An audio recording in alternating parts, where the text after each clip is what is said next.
Yang berprestasi, yang unik dari sebuah komunitas, atau yang lagi viral?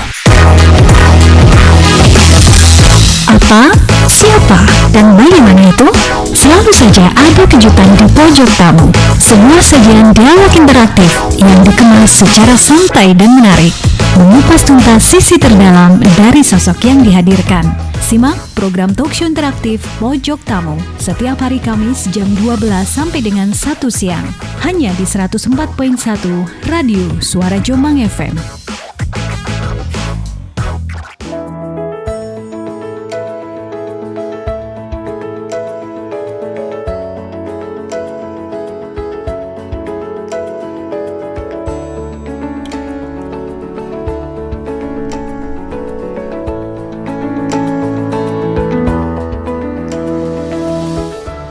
Assalamualaikum warahmatullahi wabarakatuh. Selamat siang Mitra Radio Suara Jombang FM. Ketemu lagi di program Talkshow Interaktif Pojok Tamu. Edisi hari ini Kamis, tepat sekali pada tanggal 10 November 2022. Dan tanggal 10 November kita semuanya warga masyarakat Indonesia, negara Kesatuan Republik Indonesia, kebanggaan kita semuanya, sedang memperingati Hari Pahlawan Nasional. Kita tahu semua pada pasang tuiben Hari Pahlawan Nasional dengan tema Pahlawanku, Teladanku. Dan kali ini kita akan obrolkan refleksi Hari Pahlawan Nasional 2022. Saya Nina Ahmad bersama dengan kawan-kawan dari komunitas penelusur sejarah Jombang ya, yang sudah hadir bersama dengan kami kali ini. Nanti kita akan obrolkan, kayaknya kita nanti akan lebih mengambil catatan-catatan sejarah di Kabupaten Jombang sendiri ya, begitu, yang tentu saja nanti akan sangat menarik untuk dikupas bersama-sama. Anda Mitra Radio Suara Jombang FM yang sedang menyimak siaran kami di 104.1 FM maupun juga di radio online, ataupun juga yang sekarang ini sedang menonton channel YouTube LPPL Suara Jombang. Terima kasih. Anda bisa berinteraktif juga nanti. Yang ingin berkolaborasi bisa manfaatkan jalur WhatsApp, bisa dicatat ya di 081235993737, atau boleh Anda munculkan catatan Anda, pertanyaan Anda di kolom komentar untuk yang stay tune di channel YouTube. Baik, hari ini kita sudah bersama dengan kawan-kawan dari komunitas pelestari, bukan penelusur ya. Kalau yang penelusur itu beliau-beliaunya ini yang dikatakan penelusur. Komunitas pelestari sejarah Jombang. Ada Mas Faisal, beliau ini adalah penelusur sejarah revolusi Jombang. Selamat siang, assalamualaikum Mas Faisal. Mas lah kok nggak masuk Mas? Sebentar. Itu belum dipencet ini, kalau minta tolong. Yang mana nih? Itu tuh yang 0 sama 1. Nah itu. Sip. Ya. Terima kasih Mas. Ya gini, nggak ada asistennya ini. Jenengan jadi asisten sementara. Siap. Mas Faisal matur nuwun sudah menyempatkan waktunya di sela-sela aktivitas panjenengan yang sangat luar biasa. Kayaknya padat banget ya Mas ya. Padat merayap. Terima kasih sudah menyempatkan untuk hadir. Mampir Pak Mas itunya ya. Apa lebih tepatnya mampir kayaknya di Suara Jombang ya. Dan mampir yang bermanfaat itu ya ini di pojok tamu. Mudah-mudahan. Amin. Mas Faisal sehat? Alhamdulillah sehat. Alhamdulillah. Hari Pahlawan kerasa banget ya gegap gempitanya. Atau gimana kalau menurut Mas Faisal? Beberapa tahun terakhir mungkin kita mulai terasa lagi ya gaungnya lebih bersemangat sekarang. Gaungnya lebih bersemangat. Era medsos kan makin terasa Iya. kemeriahannya. Sejak pagi tadi udah kelihatan banget ada tuiben, kemudian ada ucapan selamat Hari Pahlawan Nasional di semua institusi, itu pasti akan memunculkan itu. Sehingga gaungnya lebih terasa dan anak-anak juga semakin bisa memaknai gitu ya Mas ya? Iya, harapan kita gitu, karena mereka kan nanti generasi penerus kita kan. Kalau dihitung 10 November 1945 sekarang sudah 77 tahun kan. Sudah 77 tahun. Kalau Nun Sewu, orang tua kita atau mbah-mbah kita itu mereka yang beliau-beliau itu merasakan banget ya bagaimana dulu. Karena Jombang ini termasuk salah satu daerah tempat tujuan pengungsian Pengungsian setelah kota Surabaya jatuh. pengungsian penduduk. Penduduk Surabaya. Jadi Oh, begitu. penduduk Surabaya dan sekitarnya itu pasca pertempuran 10 November Mm-mm. Surabaya jatuh tanggal 30 November 45 itu semuanya mengungsi ke Mojokerto dan juga Jombang. Apalagi setelah tahun 47 kota Mojokerto juga jatuh ke tangan Belanda menjelang agresi militer pertama. Semuanya menumpuk Di Jombang? Di Jombang. Jadi Jombang ini kota benteng terakhir NKRI di ujung timur ya. Kalau ngomong benteng itu berarti pertahanan begitu. Ya artinya dalam arti denotasi dan konotasi juga. Jadi memang ya juga ujung tombak front terdepan menghadapi Belanda. Juga dalam arti harfiah wilayah yang masih menjadi wilayah NKRI itu yang bisa dipertahankan Jombang. Gitu, walaupun nanti setahun kemudian juga akhirnya jatuh. Jadi setahun kemudian jatuh. Tanggal 29 Desember 48 akhirnya Jombang juga jatuh. Nah, Jatuh ke tangan Belanda. Belanda juga lagi. Belanda menyerbu lewat utara. Jadi agresi kedua kan. Jadi nanti mungkin biar tidak meloncat-loncat bisa dimulai dari 45 dulu. Nanti ceritanya sampai ke 48 sampai ke Jombang. Oke. Jadi revolusi 10 November.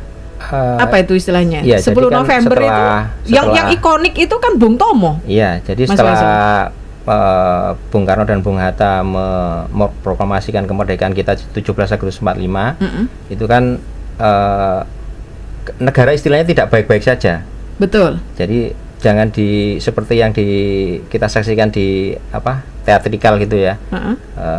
Merdeka gitu. Iya, setelah merdeka 17 selesai Agustus 45 gitu. Gembira saja. Tidak. Jadi dulu itu setelah para pejuang kita itu setelah proklamasi justru pekerjaannya lebih berat, tugasnya lebih berat karena harus mempertahankan karena beliau-beliau tahu bahwa ancaman dari sekutu kemudian dilanjutkan Belanda itu yang membonceng sekutu itu tetap mengancam.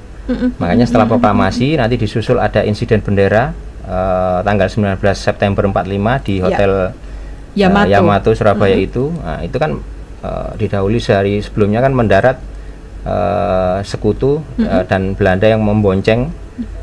Itu akhirnya nanti tahu bahwa ini kemerdekaan yang masih seumur jagung ini dalam ancaman. Makanya para pejuang itu bersatu dan Surabaya menjadi titik kulminasinya akhirnya. Jadi walaupun jauh dari ibu kota ya, proklamasi dibacakan di Jakarta, tapi ini kan Surabaya ini justru nanti akan menjadi salah satu wilayah. Tentunya ada beberapa wilayah lain ya, ada Medan, ada Semarang dan lain-lain. Tapi Surabaya ini nanti akhirnya yang dipilih, yang menjadi akhirnya kita peringati seperti hari ini tanggal 10 November. Itu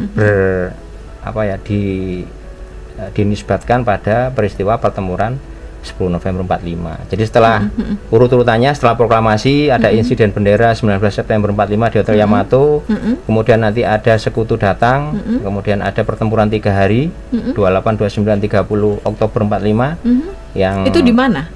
Di Surabaya. Di Surabaya kan juga? Ini kita jadi ngomongnya di Surabaya titik nih. sentralnya ini masih di seputar Surabaya.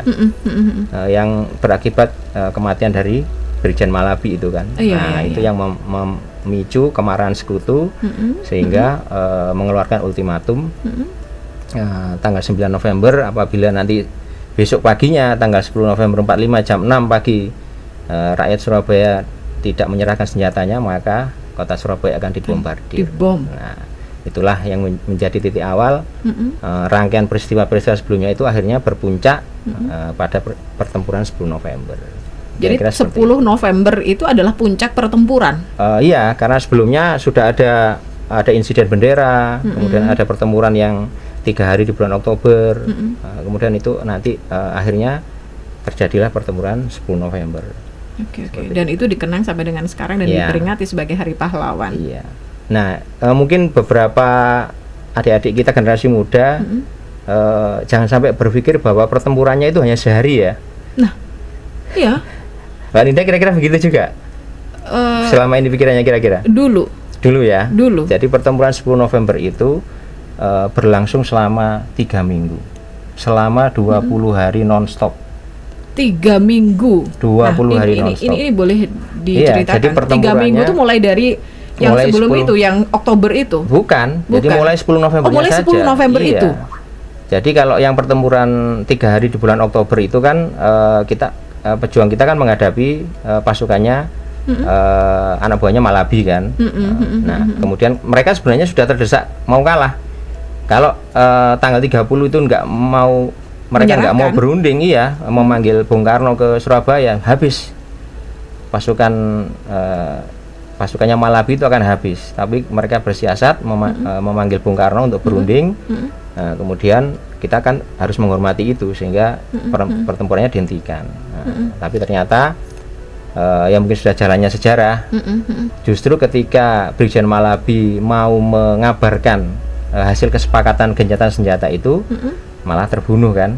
Nah, akhirnya sekutu marah yang mengultimatum yang saya ceritakan tadi. Nah, maka tanggal yang 9 November ultimatumnya, 10 November pagi tentu saja para pejuang dan arek Surabaya kan menolak, menyerah. Betul. Termasuk yang saya bilang tadi, Bung Tomo yang dengan pidatonya yang berapi-api itu yang ikonik banget itu, iya, Mas. kita akan melawan sampai secari kain putih menjadi merah oleh darah kita kan gitu.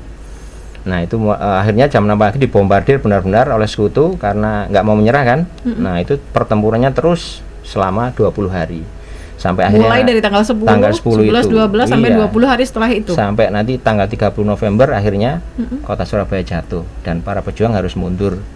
Yang ke arah selatan mundur di front Buduran Sidoarjo, yang ke utara mundur ke Gresik, yang ke barat mundur di Krian. Kira-kira kemudian seperti itu. Nanti akan pertempuran terus sampai tahun 46 ketika sekutu menyerahkan tanggung jawab anunya ke Belanda, ke Nica. Akhirnya pertempuran terus kan. Kita kan pejuang kita melawan terus nanti. Nah tadi akhirnya sampai Sidoarjo juga jatuh, Malang jatuh pada agresi militer kedua 47, Gresik jatuh, Mojokerto jatuh, akhirnya semuanya berkumpul di kota Jombang. Nah itu nanti semuanya berkumpul di kota Jombang. Semuanya itu juga pengungsi, juga rakyat, juga para pejuang, semua kekuatan pejuang. Ini yang disebut kemudian benteng terakhir. Nah, benteng terakhirnya terdepan, jadi terakhir dan terdepannya di wilayah ujung timurnya. Jadi dulu kan Belanda kan sudah merebut beberapa wilayah di Pulau Jawa ya. Nah, yang ujung timurnya yang kota Jombang ini yang akhirnya menjadi wilayah terakhir yang bisa kita pertahankan. Tapi walaupun nanti akhirnya juga setelah agresi militer kedua kan jatuh juga tanggal 29 Desember 48. Nah, setelah itu dimulailah perang gerilya. Oke, nah yang menarik lagi adalah ketika Jombang itu menjadi benteng utama, benteng pertama dan benteng terakhir dari berbagai macam pertempuran atau agresi yang pada waktu itu terjadi. Rasanya kalau sekarang ini kawan-kawan penelusur sejarah, Mas Faisal, ini akan menemukan banyak hal di Jombang ini. Iya. Ada titik-titik yang di situ dulu itu penuh dengan tinta sejarah sebenarnya. Betul. Jadi memang kalau pemicunya istilahnya itu kan yang nanti akan menjadi saya sebut tadi dinisbatkan menjadi Hari Pahlawan itu kan di Surabaya ya. Tapi jangan lupa bahwa juga Jombang ini memegang peranan penting di masa revolusi itu. Jadi setelah mundur itu semua kekuatan pejuang. Jadi saya sebutkan saja setelah dari dokumen yang kami temukan itu bersama teman-teman penelusur sejarah itu, kami menemukan peta, ya bisa dikatakan peta militer lah waktu itu. Nah, bentuknya seperti ini, Mbak. Jadi ini peta dalam kota ya. Dalam, agak nengah Mas. Iya. Nah, biar tahu ini peta pemirsa dalam kota Jombang. Di sini itu peta ini saya perkirakan dibuat sekitar tahun 45-an. Jadi memang karena di sini sudah nama-nama jalan itu sudah diubah menjadi nama Indonesia. Karena jangan lupa sebelumnya kan zaman Belanda kolonial, nama-nama jalan, nama-nama tempat itu kan harus pakai bahasa Belanda. Nah, ketika Jepang masuk Maret 42, Belanda kalah oleh Jepang. Jepang mewajibkan semua nama-nama Belanda dihapus, diganti dengan nama-nama Indonesia untuk merebut hati rakyat kita supaya dia didukung kan. Karena dia yang perang kan akhirnya Jepang sama sekutu kan. Ambil contoh jalan depan ini, Jalan Wahid Hasyim ini ya. Di sini juga ada mungkin kalau kurang terlihat ya, nanti kapan-kapan bisa kalau ingin tahu ya nanti bisa hubungi saya. Sebagai contoh Jalan Wahid Hasyim ini di masa Belanda namanya Herenstraat. Hirin, Straat itu Straat. jalan ya? Straat kan jalan, bahasa berarti, Belanda. Hirin itu Hirin. the hir, jadi para pembesar orang mulia ya. Nah, jalannya ini jalan namanya Hirinstraat. Kemudian di zaman Jepang dinamakan jalan kota. Oh. Jalan kota.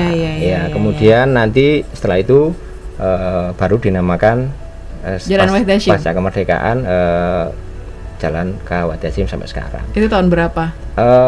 Perubahan Mulai dari jalan kota menjadi jalan Wahid sebelum Hasyim? tahun 70. Oh, Setelah sebelum tahun peristiwa ya, setelah pahlawan revolusi kan. Jadi waktu itu semua nama-nama jalan diganti dengan nama-nama pahlawan. Pahlawan revolusi kan Jalan Ayani. Betul. Jalan Ayani itu dulu Jombang Straat. Nah, kemudian ada Jalan Maijen Sutoyo, Brigjen Katamso. Nah, kemudian juga nama-nama pahlawan yang lain. Ya, seperti itu, Mbak. Kami juga menemukan ini gedung Telkom yang sekarang timurnya Kebonrojo. Itu dulu dipakai untuk tempat perekrutan BKR TKR.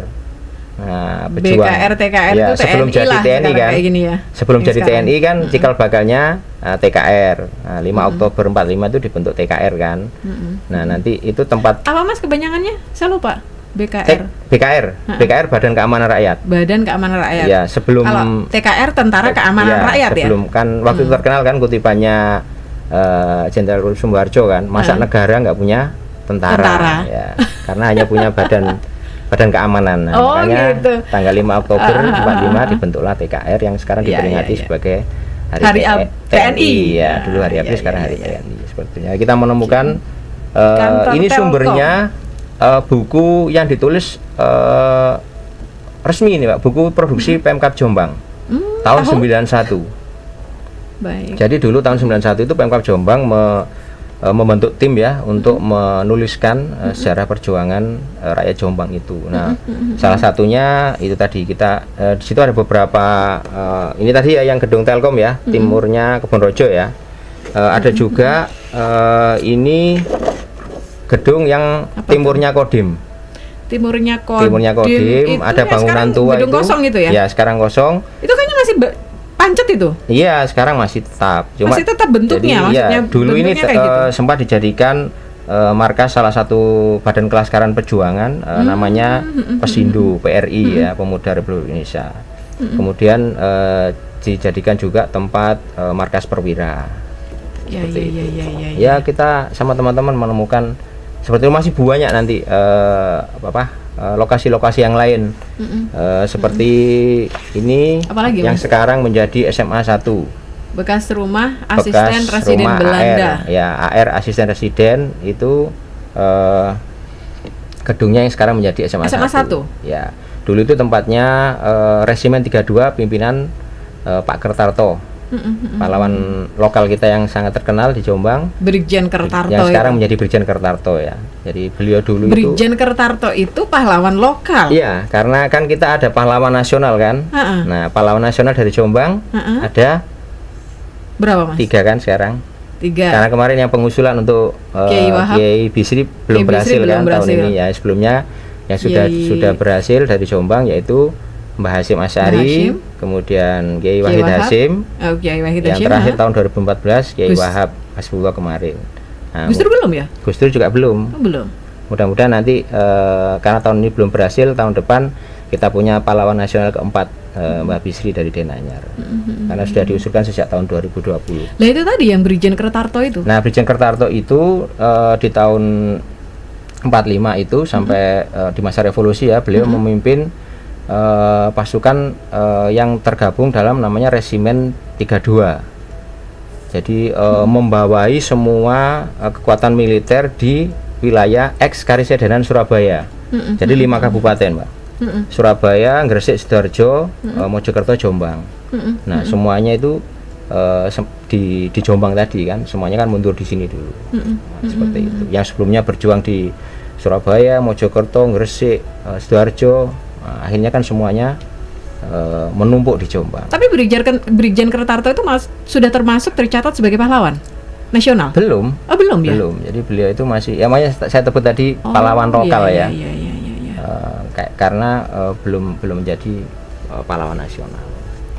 Oke, menarik sekali. Nah, Iya. kayaknya kita sekarang ini perlu untuk mengupas hal-hal tersebut ya. Ada beberapa titik-titik yang itu menjadi sangat bersejarah dan masyarakat perlu tahu itu. Misalnya kayak tadi itu cerita dari jenengan, ada beberapa jalan yang dulu itu namanya nggak gitu, nggak kayak sekarang. Sudah hampir di jalan-jalan di kota itu namanya sudah memakai pahlawan revolusi. Iya. Kemudian juga Pahlawan pahlawan nasional iya. gitu kan. Tapi sebenarnya dulu nggak gitu. Beberapa tahun mungkin pasca reformasi juga sekarang itu pahlawan lokal juga dijadikan nama jalan. Siapa? Di beberapa daerah ya. Di beberapa daerah. Di beberapa daerah. Di Jombang sebenarnya ada, tapi mungkin yang daerah pinggiran. Daerah Jadi kalau pinggiran misalnya? kita jalan-jalan itu di daerah pinggiran itu kita akan menemukan nama-nama tokoh yang sebenarnya bukan pahlawan nasional. Tapi pahlawan lokal. Ya bisa kita kan seperti itu, minimal tokoh lah. Contoh Mas, contoh. Kita nggak jauh-jauh saja. Beberapa nama bupati Jombang. Bupati Ada beberapa nama yang jadikan nama jalan kan? R. Sudirman. Betul. Pak Kolonel Ismail di Ngoro. Oh iya iya iya Nah, iya ada iya. beberapa- Bupati Jalan Bupati Ismail. Betul. Jadi memang Di semangatnya. Peterongan itu juga ada loh. Ya. Jalan Bupati Ismail yang daerah Buduk. Kalau nggak Betul, salah itu ya. Betul, ke utara. Jadi memang semangatnya setelah reformasi itu pemerintah daerah itu memberikan nama-nama jalan, tidak harus Nasional. pahlawan nasional. Jadi tokoh-tokoh lokalnya sama dengan yang sebelah kita ini perempatan Kebonrojo, Jalan Cak Durasim. Cak Durasim itu. Nah, seperti itulah. Jadi memang Brigjen Kertarto juga sudah dijadikan nama jalan kan di ruas Ya, ya, Sambong ya. ke timur itu, seperti itu. Oke. Nah, ini kan yang juga menarik. Di samping jalan-jalan itu ada beberapa tempat yang tadi sempat disebutkan, termasuk juga kantor Telkom yang sekarang, lalu kemudian SMA 1 sekarang. Ya. Kemudian depannya Kodim. Ya. Itu ternyata dulu adalah pusat atau titik-titik Jadikan markas, iya. Jadi markasnya pejuang dulu. titik-titik para pejuang di situ. Betul. Ada lagi satu rumah dinas utaranya pabrik gula. Oh ya. Utara sungai yang ada rumah-rumah besar itu 9 deret. Nah, itu dulu markasnya Laskar Hizbullah Jombang.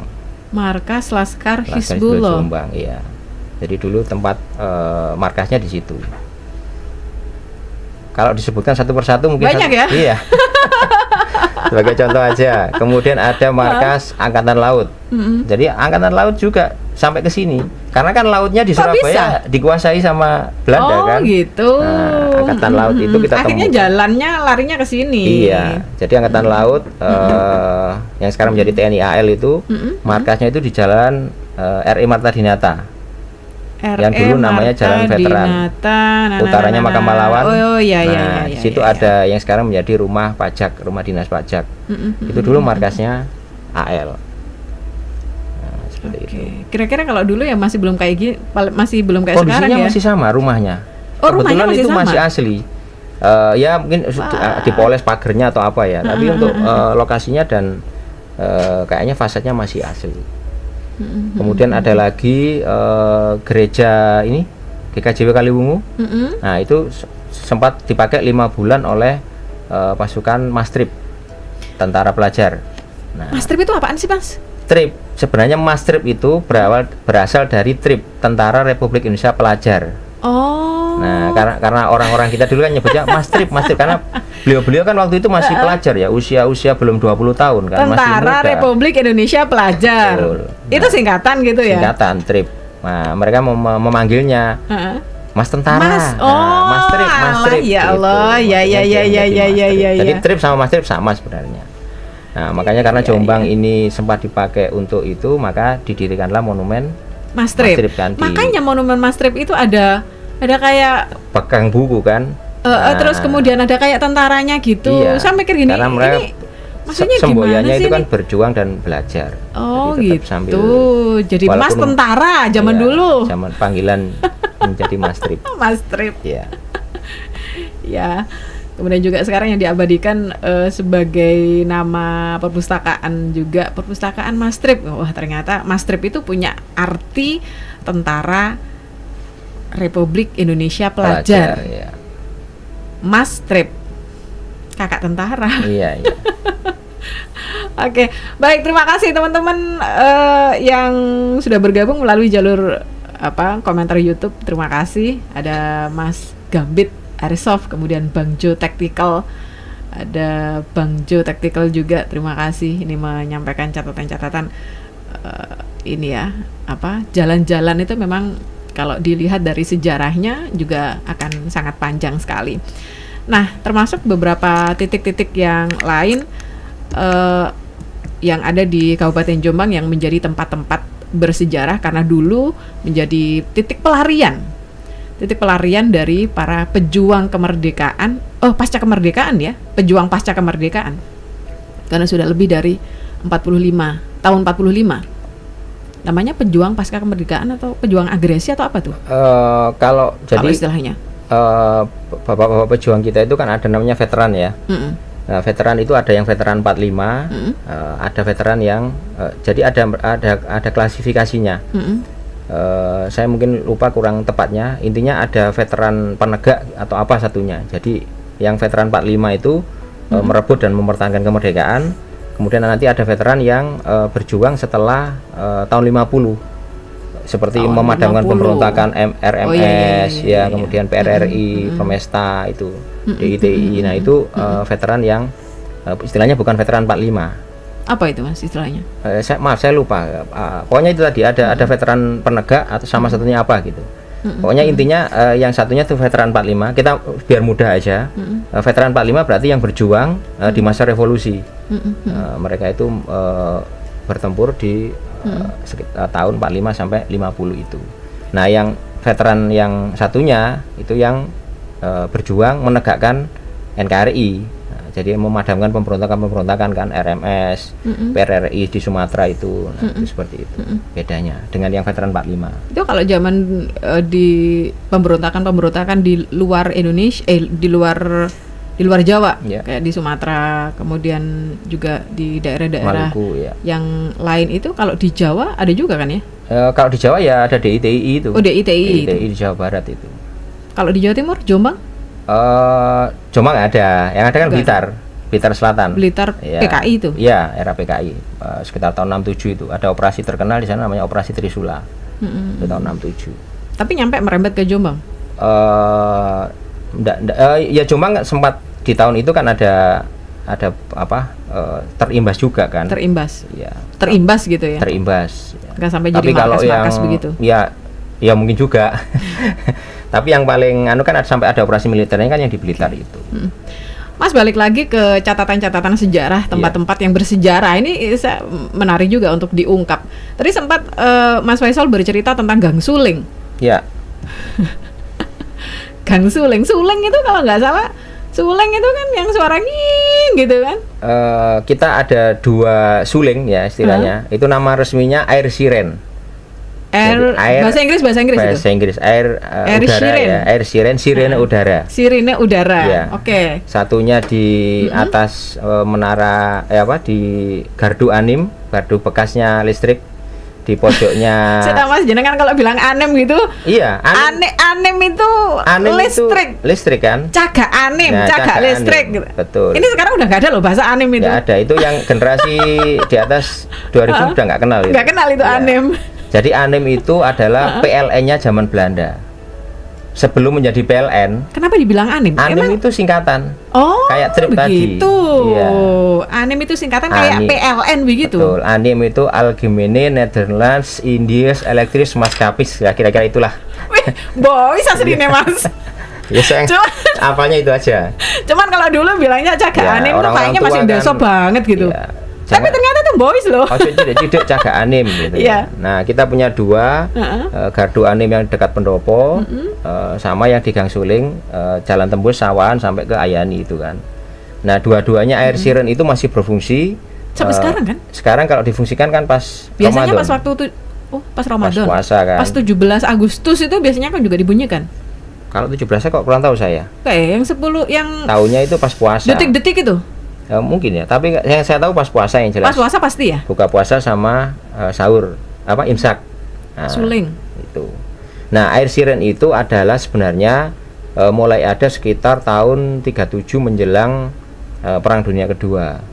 Jadi dibangun oleh Belanda karena dia kan perang sama Jepang di sini. Nah, itu sebagai alarm peringatan serangan udara dari pesawatnya Jepang. Oh. Jadi kalau itu dibunyikan, maka penduduk Jombang harus bersembunyi di bunker ruangan bawah tanah itu kan. Nah, kemudian Jepang masuk tahun 42, gantian Jepang yang mengoperasikannya karena dia mengantisipasi serangan udaranya dari pesawatnya sekutu. Nanti Jepang kalah, nanti setelah Jombang jatuh dipakai lagi oleh Belanda. Jadi air siren itu sebenarnya itu orang Jombang fungsinya nyebutnya untuk itu ya. alarm serangan anti serangan udara ya, peringatan. Jadi alarm peringatan serangan udara.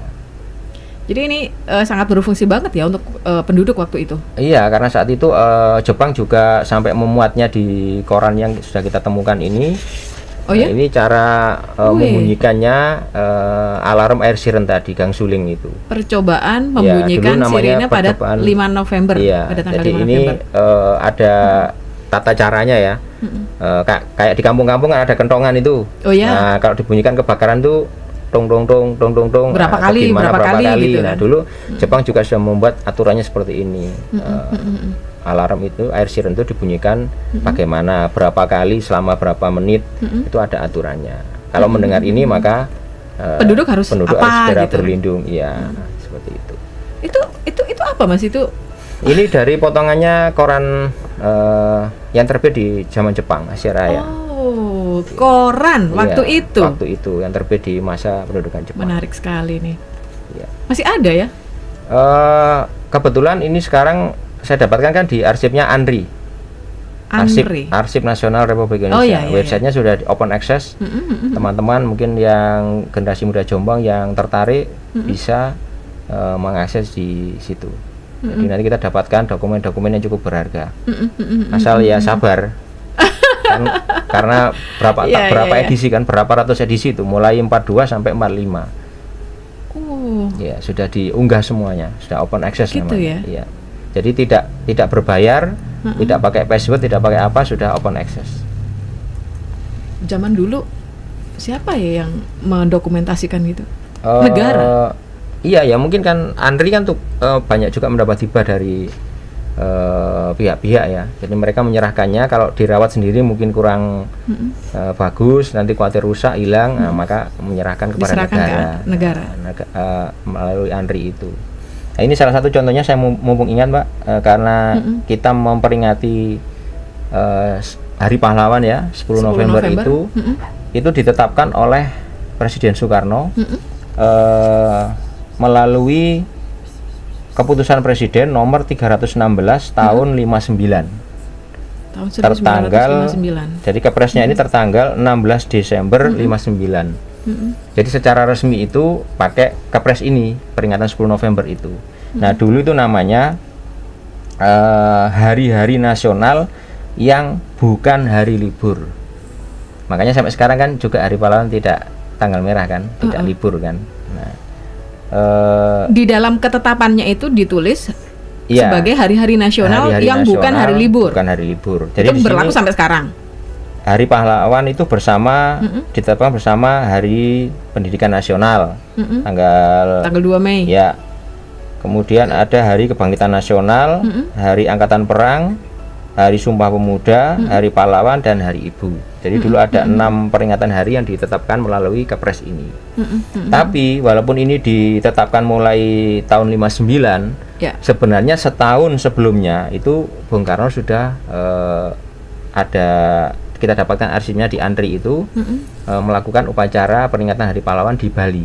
Jadi tahun 10 November 58 itu sebelum ditetapkan. Sebelum ditetapkan pakai SK ini, Kepres ini, beliau sudah ada acara peringatan tanggal 10 November. Tanggal 10 November Hari Pahlawan di Bali tahun 58. Dan di Bali itulah ada kutipan yang sangat terkenal yang sampai sekarang mungkin ada redaksionalnya agak berbeda ya.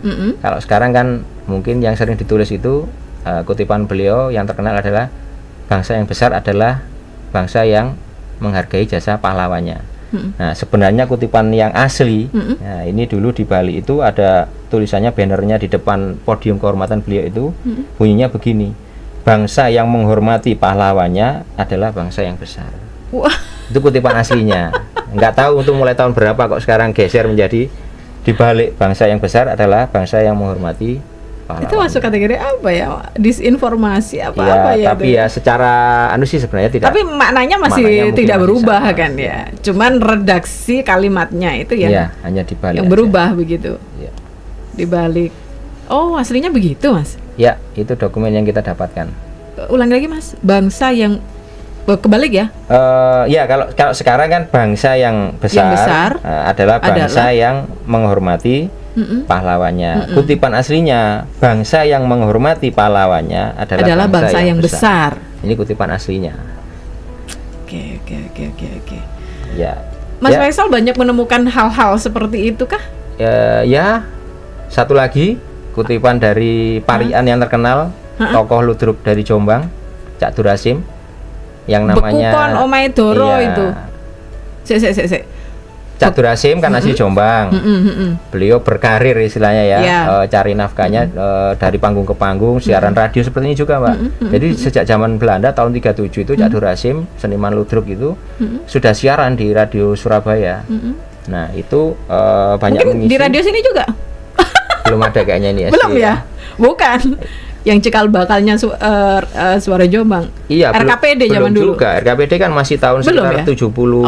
Tahun 70. Iya. RKPD ini dulu siarannya di Pendopo, Mbak. Sebelum dibuatkan bangunan di sini. Di sini? Iya. Di Wahid Hasyim ini? Iya. Jadi kembali ke dulu cerita. Balik lagi. Ceritanya nanti. Ya, biar nggak lupa. Jadi Cak Durasim itu sudah berkarir sejak zaman Belanda. Nah, ketika Belanda kalah oleh Jepang, beliau tetap berjuang melalui parian-pariannya, menyentil Jepang, yang berakibat akhirnya beliau ditangkap kan oleh polisi rahasianya Jepang itu. Nah, kutipan beliau yang sekarang yang terkenal mungkin Mbak Nida pernah dengar itu apa? Bekupon Omae Doro, Melok Nipon tambah sengsoro. Nah, yang kita temukan itu aslinya redaksinya adalah Bekupon Omae Doro, zaman Nipon tambah sengsoro. Oh alah, begitu. Nggak tahu itu kok ada melok itu. Bukan melok. Mulai kapan itu berubah menjadi melok itu? Nah kan, banyak yang bilang juga itu melok Nipon tambah soro. Nah, betul. Jadi aslinya kutipannya ini adalah. Aslinya nggak gitu. Zaman Nipon. Zaman Nipon tambah sengsoro. Iya. Bekupon Omae Doro, zaman Nipon tambah sengsoro. Jadi ada dua perubahan ya. Melok Jepang. Padahal aslinya zaman Nipon. Nah, seperti ya mungkin tugasnya teman-teman seperti itulah, menemukan hal-hal yang kelihatannya mungkin sepele ya, tapi padahal itu adalah orisinilnya, kutipan aslinya. Tapi ya kembali lagi ya sama aja kan, intinya Jepang itu nyusahno jenenge penjajah. Akhirnya beliau ditangkap sampai meninggal tidak sempat menangi merdeka malahan. Sama seperti pencipta lagu kebangsaan kita, W.R. Supratman itu juga meninggal sebelum menangi kemerdekaan Indonesia. Jadi jasa-jasa beliau sangat besar buat kita, walaupun tidak sampai tahu negaranya sampai merdeka. Jadi seperti itu. Mau cerita apa lagi ya tadi ya? RKPD. Cerita. Jadi radio SJ ini kan dulu namanya RKPD, Radio Khusus Pemerintah Daerah. Berdiri tahun 1970. Tahun 70 itu tahun 70 itu namanya RCPD. Radio Khusus. Khususnya masih pakai ejaan lama. CH, Radio Khusus. Ya. Dulu siarannya masih RCPD. Ya, siarannya di Pendopo. Saya mendapatkan fotonya ini dari. Ditunjukin dong Mas fotonya. Fotonya kebetulan tidak saya bawa. Fotonya ini saya dapatkan dari Pak Wahono. Fotonya yang RCPD tadi itu. Iya, Pak Wahono itu beliau orang Klaten. Tapi sempat sekolah di Jombang selama 3 tahun dulu, sekolah di STM negeri, Mbak. Nah, beliau banyak berfoto karena beliau aktivis pramuka. Nah, di salah satu acara, menurut beliau itu acara mulutan di Pendopo, itu ada siaran gini. Nah, dulu namanya masih Radio Khusus. RCPD itu tadi. Kemudian tahun 74 bangunannya pindah ke sini. Wahid Hasyim ini? Ya di sini nih yang fotonya tadi saya tunjukkan Ya, saya bilang Wahid Hasyim biar orang ini membayangkan. Iya, ini biar tidak membayangkan. Nah ini. Jadi ini kelihatan? Entar. Yang satunya nih. Udah kelihatan? Kelihatan? Agak naik dikit. Nih kalau naik jenengan nggak kelihatan. Nasib. Nggak apa-apa. Nah ini dulu bangunannya radio RKPD tahun 74 ketika diresmikan seperti ini. Di lokasi yang sama ini. Studionya ini. Nah, itu sampai tahun bertetanggaan dengan Balai Wartawan yang di sebelah PWI itu. sekarang ini ya, kantor PWI ya. Dari dulu namanya PWI, sekarang Gramedia itu. Nah, ini dokumennya Humas Pemkab Jombang ya. Untungnya sempat difoto. Aduh, ya, tahun 1974. Diresmikan saat peringatan Hari Pers Februari 74. Oke, jadi RCPD terus jadi RKPD. Jadi RKPD sekarang jadi SJ. Suara Jombang FM sekarang ini. Ini saya cucunya ini baru tahu dari Mbah. Baik, terima kasih sekali. Luar biasa nih beberapa titik memang mengandung nilai sejarah yang sangat luar biasa. Dan masyarakat Kabupaten Jombang perlu tahu, terutama anak-anak muda ini yang perlu tahu. Karena nggak tahu ini istilahnya benar apa enggak ya, jas merah itu jangan sekali-sekali melupakan sejarah itu istilahnya sebenarnya siapa? Bukan melupakan. Nah, ini lagi nih. Apalagi itu? Jas merah yang sering terkenal jangan sekali-sekali melupakan sejarah. Padahal kutipan Bung Karno yang asli. Kutipan yang benar yang gimana? Never leave history. Jangan sekali-sekali meninggalkan. Oh, itu aslinya, itu bahasa Inggris begitu ya, never leave history. Bung Karno bilangnya never leave history. Jangan sekali-sekali meninggalkan bukan sejarah. Melupakan. Nggak tahu itu mulai tahun kapan itu berubah menjadi melupakan. Itu arti bahasa secara apa Mas? Leksikal apa gramatikal gitu? Tapi yang jelas kalau ini beda ya. Beda ya. Melupakan dengan meninggalkan itu beda. Bahasa Inggrisnya udah beda. Live dengan forget kan udah beda. Kalau yang tadi kan hanya dibolak-balik aja. Apa kalau teman-teman sastra itu tahu ya? Yang sini jadi sini sebenarnya kan sama. Bangsa yang besar adalah yang menghormati pahlawannya. Bangsa yang menghormati pahlawannya adalah bangsa yang besar. Sama saja. Tapi kalau live sama meninggalkan dan melupakan forget kan beda. Kutipan beliau yang asli adalah never leave history. Jangan meninggalkan sejarah. Iya, betul juga. Karena kalau orang Jawa itu bilangnya gimana ya? Ben tahu asal usule itu apa? Ya, pokoknya betul. Jadi supaya kita tetap awakmu iku asalnya teko ndi ngono kayak gitu maksudnya. Sangkan parang dumadi. Iya mungkin ya. Itu lagi nanti. Wah, baik. Ini ada yang bertanya? Ada yang tanya nih. Iya. Iya. Bang Jo, salah emang buku Ponomaya Doro melok Nippon tambah Soro. Jadi zaman Nippon ya aslinya. Yang bener zaman Nippon. Iya. Mas cerita dong tentang peran Kaji Pandi Jagalan. Oh iya. Kaji Pandi Jagalan. Mbak Ninda nggak tahu menangi nggak itu. Jadi pernah denger kalau generasi yang lahir sebelum tahun 90 mungkin masih mendengar beliau ya. Jadi Kaji Pandi Jagalan itu nama lengkap, nama aslinya adalah Haji Afandi. Haji Afandi. Nah, ilate wong Jombang kan jadi Kaji Pandi. Nggak bisa bilang Afandi ya, gitu. Jadi beliau itu Haji Afandi itu adalah orang terkaya zaman itu, Mbak, di masa tahun? Ya mulai masa revolusi. Iya, sampai beliau sedo kalau nggak salah sekitar tahun 70-an mungkin ya. 70-an atau 70-an itu masih eksis dengan kereta kudanya. Jadi beliau itu pengusaha juragan tanah, juragan sembako mungkin ya, punya kuda, punya istal kuda, dan beliau adalah salah satu pendiri PSID. Klub kebanggaan, klub sepak bola kebanggaan orang Jombang. Itu salah satunya. Itu berarti sudah sejak dulu dong PSID itu salah ada. PSID itu pasca beda dengan Persebaya yang sejak masa kolonial tahun 27 ya. PSID itu pasca kemerdekaan. Jadi tahun 53 kan. Tahun 53 berdiri. Nah, Haji Afandi ini, Kaji Pandi ini juga menjadi salah satu pendirinya. Salah satu pendiri dan yang sangat berjasa di masa perjuangan. Beliau itu membantu termasuk untuk pembentukannya Laskar Hizbullah Jombang. Yang saya ceritakan tadi markasnya di rumah dinas utaranya pabrik gula. Nah itu hasil lobby beliau sehingga rumah dinas utara pabrik gula itu boleh dipakai sebagai markasnya Laskar Hizbullah Jombang. Itu rumah dinasnya pabrik gula kan itu, ya? iya Sejak asetnya, dulu kan? iya asetnya pabrik gula Aset Jombang. pabrik gula. Yang sekarang kan menjadi BUMN kan. Nah, jadi dulu itu boleh latihan di situ, boleh menjadikan markas. Jadi itu salah satu peran beliau, dan beliau tercatat sebagai bagian perlengkapan untuk di struktur Laskar Hizbullah Jombang. Jadi karena beliau memang orang terkaya lah zaman itu, orang pribumi terkaya di masa revolusi, dan nanti berlanjut ketika Belanda tadi yang saya ceritakan tanggal 29 Desember 48 akhirnya bisa merebut kota Jombang. Itu para perwiranya bermarkas di rumah beliau di kompleks di rumahnya Kaji di kampung Pandi. Jagalan itu. Di iya. Jagalan itu. Di Jagalan itu. Makanya kalau orang-orang Jombang, kalau teman-teman pendengar mungkin tahu, ada yang masih nemui orang-orang tua ya, yang usianya di atas 80 lah, mungkin masih ingat, pasti taunya Jagalan itu tangsi militer Londo. Tangsi militer. Ya, Tangsi itu apa, Mas? Tangsi itu yang markasnya. Markasnya. Jadi dulu Belanda itu bermarkasnya di pabrik gula itu. Nah, perwiranya itu di kampung Jagalan itu. Kayaknya fotonya saya bawa, mudah-mudahan saya bawa. Maksudnya perwira Belandanya? Iya, kan ada perwiranya, ada prajurit biasa kan. Nah, prajurit biasanya kan iya. di pabrik gulanya situ, di rumah dinasnya tadi. Kalau yang perwiranya di Jagalan situ. Nah, kalau perwiranya di Jagalan itu. Saya bawa enggak ya? Dan itu difasilitasi begitu kan? Iya, oleh kan Kaji karena, Pandi itu tadi. Iya, bukan difasilitasi, kan terpaksa.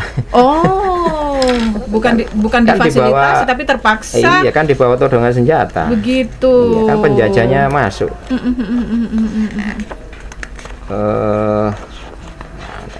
Nah, Haji ini Afandi kebetulan saya, atau Kaji Pandi. tapi fotonya saya bawa, tapi mungkin tidak terlalu kelihatan. Itu map itu, Mas? Iya, Bukan? jadi ini foto udara. Ini yang ngambil Belanda ya. Kita dapatkan dari websitenya Belanda. Nah, ini kampung Jagalan. Kelihatan nggak? Map zaman dulu itu. Ini bukan map, foto udara. Oh, foto udara. Iya, diambil dari pesawat, bukan pakai Google Map drone kayak sekarang ya. itu bukan Iya, ya? bukan pakai drone atau pakai Google Map ya. Iya, Jadi ini diambil Ini dari foto. pesawat, difoto dari pesawat. Nah, kampung Jagalan itu di sini. Ini terlihat di sini konvoynya truk Belanda parkirnya di depan Pasar Legi. Ini Pasar Legi ini. Kelihatan nggak kira-kira? Ya, kelihatan. Yang sekarang ini Pasar Legi itu. Ya, sekarang Pasar Legi, Citra Niaga, PCN. Itu truknya berjajar-jajar di situ. Truknya di situ karena markasnya kan di Jagalan tadi. Jadi ini cerita itu berarti kan terkonfirmasi oleh foto yang kita temukan. Iya. Jadi bukan hoax. Bukan hoax. Bukan ya. hoax ya. Berarti Pasar Legi itu dulu apa? Pasar. Ya memang pasar. Memang pasar. Tapi kok ada banyak treknya Belanda di situ? Truk militer, truk Truk militernya? Iya, parkirnya kan di situ karena tadi kan markasnya kan di Jagalan.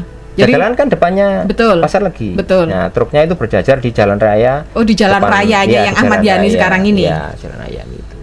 Seperti itu. Oh, iya. Tapi Pasar Legi masih tetap pasar ya sejak dulu ya? Sejak dulu zaman Belanda sudah pasarnya di situ. Yang pindah itu ini Pasar Pon. Nah, yang dulu pasarnya itu di yang sekarang jadi Monumen Mastrip itu. Pasarnya Monumen itu dulu Mastrip di situ. SMA 3 itu? Kok SMA 3 sih? Monumen Mastrip mana sih? Enggak SMA 3. Ini loh, perempatan Jomplangan Sepur. Lapas, selatannya Lapas. Lapas. Oh iya Nah, sih. patungnya Mastrip kan di situ. Itu dulu pasar. Nah, pasarnya sekarang kan geser ke Berarti timur, di tengah-tengah kan? kota. Iya, pasarnya kan selalu di tengah kota. Iya sih. Iya juga sih. Iya. Ini sebelum lupa, jadi ini foto juga ya? Iya, ini foto ya. Pokoknya yang saya tunjukkan foto ya, bukan dari Google Map ya. Jadi ini belum ada zaman Google Map, belum ada. Google Map. Jadi tapi kita ini bukan pakai drone, juga bukan pakai Google Map. Jadi ini Belanda fotonya di atas pesawat dari gitu. Pesawat, ya. Ini adalah stasiun Jombang. Sesudah dibakar habis oleh pejuang kita. Jadi sebelum mundur itu ada aksi bumi hangus. Nah, salah satunya pendopo, pegadaian, pabrik gula, stasiun itu dibakar semua. Dibakar sama pejuang kita? Dibakar sendiri supaya tujuannya tidak dimanfaatkan oleh Belanda. Oh, begitu. Ya, seperti itu. Tapi ada korban nggak? Nggak tahu. Korban ada nanti pertempuran di Kebonrojo. Jadi ada pertempuran Kebonrojo seminggu setelah lebih ya 2 minggu setelah Jombang jatuh. Tanggal 12 Januari itu 49 pasukan kita menyerang kedudukan Belanda di Kebonrojo. Nah, jadi Kebonrojo dulu itu kedudukannya Belanda?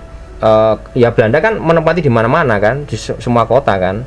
Cuma titik pertempurannya itu di Kebonrojo situ. di perempatan Kebonrojo. Tapi dari dulu namanya juga Kebonrojo. Sudah Kebonrojo. Itu nanti Kebonrojo. beda lagi ceritanya. Kapan-kapan mungkin bisa cerita sendiri ya. Kebonrojo. Ini. Nah, ini alun-alun. Apa lagi tuh, Mas? Alun-alun. Pendopo alun-alun. Itu jalan yang ke barat tuh ya, tengah-tengah Ini itu. masjidnya di bawah ini. Oh, ini Pendoponya di atas. Jadi ini motretnya dari barat pesawat. jalan itu berarti masih tetap ya jalan tengah itu. Iya, jalan tengah dari dulu ada. Dari dulu masih tetap itu. Ya, seperti ini. Tata kotanya sebenarnya masih tetap juga dari dulu Masih sampai sama, sekarang, masih 77 tahun yang lalu. Ini pendopo. Nah, ini yang dibakar yang rumah dinas yang selatan. Rumah dinas yang selatan. Jadi dulu rumah ini kan pendoponya. Nah, ini kan ada rumah. Oh, iya, iya, nah, iya, yang iya, sebelah iya. sini yang dibakar. Nah, yang sebelah utara itu dulu taman. Yang sekarang menjadi Dekarnasda, Oh, menjadi iya. apa itu daerah. Itu dulu taman ya? Itu dulu taman. Nah, ini fotonya. Nah, ini yang saya sebut pasar tadi, Mbak. Yang sekarang jadi monumen Iya, Mas Trip itu. Monumen Nah, Mas ini Trip dulu itu ya. pasar ponnya di sini. Terus pindah geser ke lebih ke ke timur, timur, lagi iya. itu. Mas ada yang tanya, Oke. apa benar di Desa Plandi itu dulunya ada lapangan terbang, Mas? Wah, iya. Jadi gini, hasil diskusi kita juga dengan ini pertanyaan dari siapa? Jangan-jangan dari orang Pelandi. Dari Mas Gambit, Iya, itu Mas Gambi itu orang Pelandi. orang Plandi. Iya, jadi hasil diskusi kita dengan teman-teman di Pelandi itu sebenarnya bukan lapangan terbang dalam arti seperti lapangan terbang yang di Ngoro. Emang di Ngoro juga ada lapangan Mbak Nida terbang? tahu nggak di Ngoro di Desa Badang itu ada lapangan terbang? Nggak tahu ya? Oh, Nanti kapan-kapan teman-teman dulu maksudnya. Iya, Ya dulu, bukan sekarang. Iya, tahun 37 itu menjelang Perang Dunia Kedua. Nah, itu asli memang lapangan terbang dan sampai sekarang kita sudah temukan dokumennya juga bentuknya gimana. Di peta juga ada, koordinatnya berapa ada semua. Nah, sampai sekarang lahannya dikuasai oleh dalam penguasaan TNI Angkatan Udara. Sampai sekarang. Nah, iya, sering juga dipakai teman-teman olahraga apa itu? Para layang seperti itu ya. Nah, kalau Plandi itu sebenarnya bukan lapangan terbang seperti itu ya. Jadi lapangan terbang itu kan ada 3 setidaknya namanya klasifikasinya. Ada airstrip. Airstrip itu hanya berupa lahan kosong yang diratakan gitu untuk mendarat. Nah, Plandi itu kategorinya airstrip ini. Lahan kosong diratakan supaya untuk bisa pendaratan. Nah, begitu. Dan pesawat yang pernah mendarat di Pelandi itu adalah pesawat ketika era teknologi pesawat baru ditemukan. Jadi sekitar tahun belasan lah, 19 berapa gitu, 1914 atau berapa. Iya. Nah, jadi jauh sebelum kemerdekaan, jauh sebelum revolusi gitu. Jauh sebelum perang Dunia Kedua yang berlanjut revolusi itu. Nah, itu pun untuk sebelah mana, Mas? Kalau lokasinya kita perkirakan di sebelah timurnya PDAM itu. Oh, timurnya PDAM. Nah, itu sekitar situ itu kan sawah dulu kan yang sekarang jadi perumahan Pelandi itu. Nah, itu kan sawah dulu. Karena memang Jombang ini arah anginnya kan dari selatan ke utara. Aliran anginnya itu. Nah, kenapa ditempatkan di situ? Jadi dulu itu pesawatnya hanya untuk pesawat eksebisi. Karena pesawat kan barang baru ditemukan. Nah, itu dihadirkan di sini supaya tahu ini ada teknologi baru namanya pesawat. Seperti itu. Nah, ada airstrip itu Pelandi. Kalau yang Ngoro itu namanya airfield. Sudah dilengkapi dengan hanggar sederhana untuk menyembunyikan pesawat. Mungkin di situ ada pokoknya sudah agak lebih modern dari airstrip tadi. Jadi klasifikasinya kalau yang Ngoro itu airfield. Nah, yang tertinggi adalah gampangannya agak besar gitu. Ya, agak besar dan agak canggih. Tidak hanya lurus rata gini aja. Ada yang berbentuk T, ada yang berbentuk L mungkin. Ya, sudah agak canggih lah. Nah, yang di atasnya itu namanya airbase. Jadi sudah pangkalan militer kelasnya, sudah ada hanggarnya, sudah ada menara ATC-nya. Cuma jangan dibayangkan seperti sekarang ya. Menara kontrolnya itu masih dari kayak mungkin bambu atau apa gitu, yang bahannya yang jelas sudah ada lebih modern daripada yang airstrip tadi. Itu di Jombang waktu itu di Jombang nggak ada, hanya yang ada itu di Kediri kayaknya yang besar itu ada airbase. Jadi sudah dilengkapi Surabaya, Malang. Jadi sudah ada hanggarnya untuk menyimpan pesawat. Kalau lapangan udara yang ada di Kabuh itu baru? Oh, Kabuh ini kan setelah kemerdekaan. Udah baru ya? Itu bukan lapangan terbang juga. Bukan juga. Itu pemantau ya. Jadi hanya pemantau radar gitu saja. Radar pemantau lalu lintas udara. Baik. Oke, ada lagi Mas Gerdu Papa. Bangunan Gerdu Papa itu dulu fungsinya apa, Mas? Nah, ini yang menarik. Gerdu Papa itu wah, kita mau iya. over ini, tapi nggak apa-apa. Ini dijawab nih yang terakhir ini aja. Jadi Gerdu Papa itu yang jelas sampai sekarang kita belum menemukan foto atau di dalam peta yang lebih tua dari dia sebenarnya kita perkirakan bangunnya itu lebih tua dari kebun Ringin Contong. Gerdu Papa itu lebih tua daripada lebih tua dari Ringin Contong, dari water torennya. Tapi kita belum bisa membuktikan ya, maksudnya ini kan belum didukung oleh dokumen yang bisa kita temukan tadi. Jadi belum kita temukan foto atau peta atau apa. Nah, hanya beberapa cerita yang kita dapatkan. Gerdu Papa itu tempat transitnya jenazah orang Belanda yang mau dikubur di makam sebelah baratnya jalan. Oh. Jadi itu kan ada makam makam kampung. Sebelah baratnya Gerdu Papa itu ada makam kampung itu. Ada sini yang makam kampung, yang sebelah selatannya kan ada makam kalau sekarang GKJW mungkin ya. Makam Kristen. Iya, dari warga GKJW. Nah, itu dulu makamnya Belanda. Orang Belanda sebagian dimakamkan di situ. Nah, itu tempat transitnya itu di Gerdu Papa. Apa nama istilahnya? Ya, penyemayaman bukan? Enggak tahu ya, tempat transit di situ sebelum dimakamkan. Di barat jalan itu. Gerdu Papa itu fungsinya itu? Itu salah satu ceritanya ya. Yang kedua, di tahun sekitar 70-an itu dipakai juga untuk haltenya. Kan ada jalur kereta itu. Yeah. Sekarang masih ditemukan kan bekas relnya. Nah, itu nama relnya itu adalah jalur KSM. Kediri, jurusan Kediri. KSM itu Kediri Stoomtram Maskapai. Jadi maskapai kereta api jurusan Kediri Jombang. Pare sebenarnya bukan Kediri sih, Pare ya. Nah, itu salah satu haltenya. Halte tidak resmi. Itu pun bukan halte tidak resmi. Halte resminya justru di Ceweng, di Blimbing, Cukir. Yang sekarang masih ada kan di baratnya Pasar Cukir itu. Nah, kalau yang Gerdu Papa ini kalau sekarang ya mungkin halte liar lah. Jadi karena ada kayak bangunan itu gitu. Ditempatkan untuk tempat naik turunnya penumpang kereta api jurusan Pare. Jurusan Jombang Pare. Ya. Jadi mudah-mudahan saya mohon doa restu teman-teman juga kalau mudah-mudahan kita bisa menemukan nanti dokumennya segera jelas. Amin. Sebenarnya Gerdu Papa ini apa gitu.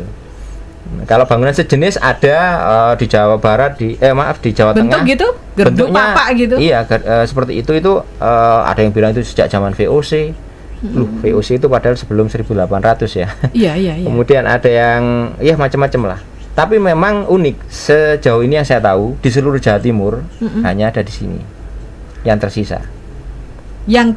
Bangunan seperti itu. Jadi belum saya temui lagi di kota-kota lain, sudah hilang semua kayaknya. Tinggal Gerdu Papa yang di Jombang.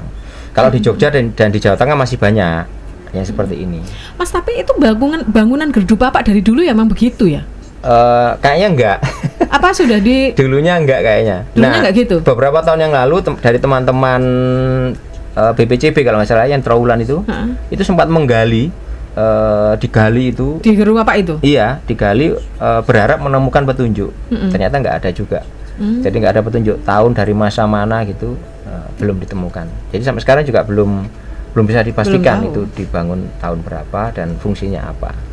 Jadi mohon maaf yang bertanya, mungkin jawaban itu mungkin kurang memuaskan karena saya juga tidak berani memastikan. Ini masih riset terus ini. Iya, sebelum ditemukan. Beda dengan yang tadi. Kalau ada yang bertanya, saya sudah menemukan fotonya atau dokumennya, petanya, saya bisa menjawab dengan pasti. Khusus untuk Gerdu Papa ini belum kita temukan kepastiannya. Mas, ini masih banyak ya titik-titik yang belum diceritakan. Kayaknya masih banyak. Iya, kayaknya harus bersambung. Mudah-mudahan nanti ada part 2 lagi nih kita obrolkan tentang sejarah Kabupaten Jombang pasca kemerdekaan. Pasca kemerdekaan atau zaman revolusi begitu ya. Iya, bisa. Sehingga ini memang menarik karena ya itu tadi never leave history. Ya. Never leave history. Jangan sekali-sekali meninggalkan sejarah. Nah, Itu. Supaya kita nggak terputus dengan sejarah kita sendiri. Nah, ini anak-anak muda terutama ini juga harus tahu hal-hal yang seperti ini. Semoga nanti Mas Faisal ada kesempatan lagi untuk ngobrol dengan kami di forum yang lain di Radio Suara Jombang FM dan bisa didengarkan, bisa pahami oleh seluruh masyarakat Kabupaten Jombang. Terima kasih. Mas, terima kasih sekali. Sama-sama, Mbak. Hari ini saya mendapatkan banyak rezeki berupa pengetahuan tentang Kabupaten sama-sama Jombang. Kita belajar. Terima kasih juga kawan-kawan yang senantiasa mendengarkan dan juga menonton channel YouTube kami. Semoga ini bisa memberikan manfaat untuk Anda semuanya mitra Suara Jombang FM untuk mengetahui lebih jauh tentang sejarah Kabupaten Jombang. Kekayaan yang patut untuk kita uri-uri, termasuk juga kekayaan sejarah begitu kan ya. Baik, Mas Faisal, sehat-sehat selalu Mas. Senantiasa sehat dan kuat untuk melakukan upaya-upaya menelusuri sejarah di Kabupaten Jombang ini sangat keren banget dan sangat luar biasa, terutama untuk generasi muda kita ke depan. Terima kasih waktunya, selamat melanjutkan tugas kembali untuk panjenengan. Salam untuk kawan-kawan penelusur sejarah yang lain di Kabupaten Jombang, tetap semangat. Selamat siang, assalamualaikum. Waalaikumsalam warahmatullahi. Ya, mitra Radio Suara Jombang FM, pojok tamu kita kali ini bersama dengan Mas Faisal dari kawan-kawan komunitas penelusur sejarah di Kabupaten Jombang yang sudah menyampaikan banyak hal. Rasanya masih kurang ya 1 jam, tapi insya Allah di lain kesempatan nanti akan kita diskusi lagi terkait dengan sejarah Kabupaten Jombang ini.